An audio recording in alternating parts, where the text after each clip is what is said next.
반갑습니다. 한 주간을 시작하는 월요일입니다. 오늘 본문에서 두 가지의 기적 사건을 보게 됩니다. 이 사건들을 통해 예수님에 대해 놀라기도 하지만 예수님과 거리를 두려는 반응도 나타납니다. 오늘 본문의 첫 기적 사건은 무리를 피해 배 타고 갈릴리 바다를 건너는 중에 만나는 사건입니다. 이것은 예수님의 명령에 따른 것입니다.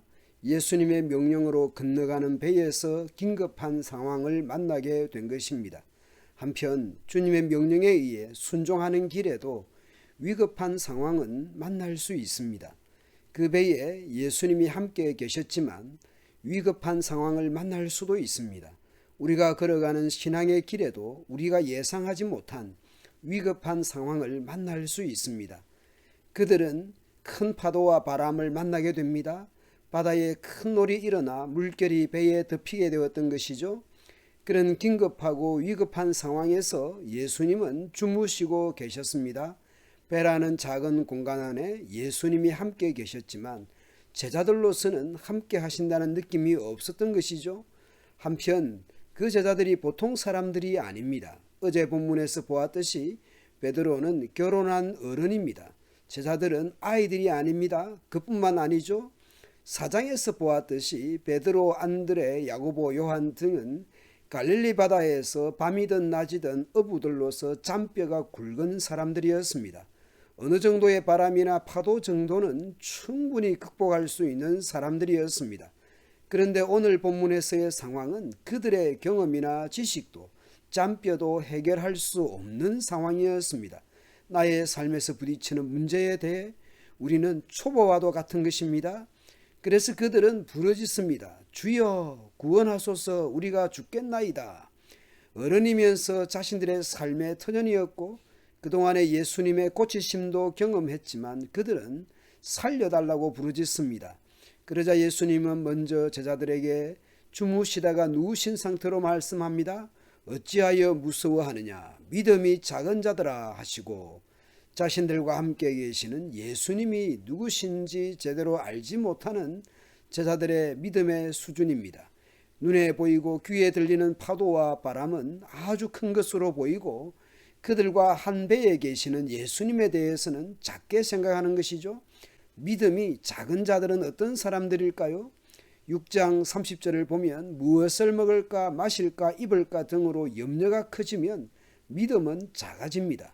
14장에서는 아주 잠시 물 위를 걸었던 베드로가 바람을 보고 무서워할 때 믿음은 작아집니다. 나의 현실과 상황은 크게 보이면서 나와 함께 하시는 예수님에 대해서, 나와 함께 하시는 하나님에 대한 믿음은 작은 제자들입니다. 오늘 본문에서 예수님은 제자들의 문제를 지적하신 후 곧 일어나십니다. 예수님의 일어나시는 행동은 마치 창조주께서, 주권자께서 일어나시는 것 같습니다. 그리고 바람과 바다를 꾸짖습니다. 곧 바람과 바다가 아주 잔잔하게 되었습니다. 큰 놀과 아주 잔잔하게 되었다 해서 큰과 아주는 헬라어로 같은 단어입니다. 완전한 반전인 것이죠. 조금 전까지 배를 뒤집어 놓을 듯한 엄청난 바람과 파도였다면 예수님의 말씀에 완전히 잔잔하게 된 것이죠. 그래서 사람들은 놀랐습니다. 이가 어떠한 사람이기에 바람과 바다도 순종하는가? 예수님이 어떤 분인지 밝혀 보여주십니다. 제자들은 놀랄 뿐입니다. 우리의 풍랑이는 인생길에서 주님의 잔잔하게 하시는 은혜를 맛보며 살면 좋겠습니다. 풍랑을 잔잔하게 하고 도착한 그 지방에는 귀신 들린 자 둘이 있었습니다. 장소도 무덤 사이입니다. 죽음의 상징인 무덤에 귀신까지 들린 두 사람이 있었습니다. 거기다가 몹시 사나워 아무도 그 길로 지나갈 수 없을 지경이었습니다. 그런데 귀신 들린 그들이 큰 소리로 말합니다. 귀신같이 예수님이 누구신지 알아봅니다. 하나님의 아들이여. 제자들이 앞서 주여 외쳤다면 귀신 들린 이들은 예수님을 하나님의 아들로 부릅니다.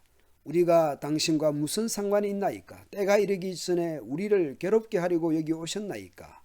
귀신 들린 이들이 말하는 때는 종말론적인 그런 때를 말하는 것일까요?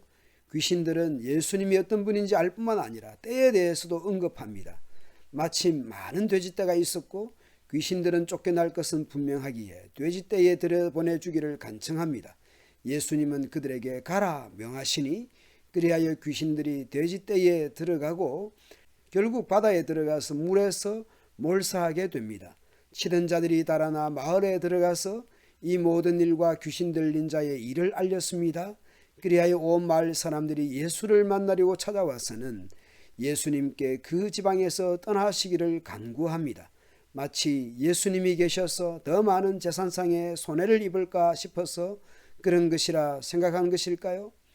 귀신 들린 두 사람이 온전하게 되고 무섭고 사나운 길을 새롭게 한 사건보다 자신들의 재산상의 손해를 더 크게 생각한 것일까요? 여하튼 예수님이 함께하는 것을 거부한 셈입니다. 바람과 바다도 아주 잔잔하게 하시고 귀신 들린 이들도 평안하게 하시는 예수님의 행하심과 고치심을 본 제자들은 놀라웠을 것입니다.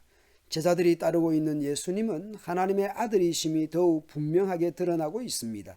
그러나 사람들 중에는 예수님이 행하신 기적의 현장을 확인하면서도 함께하고 따르기보다는 떠나기를 간구합니다.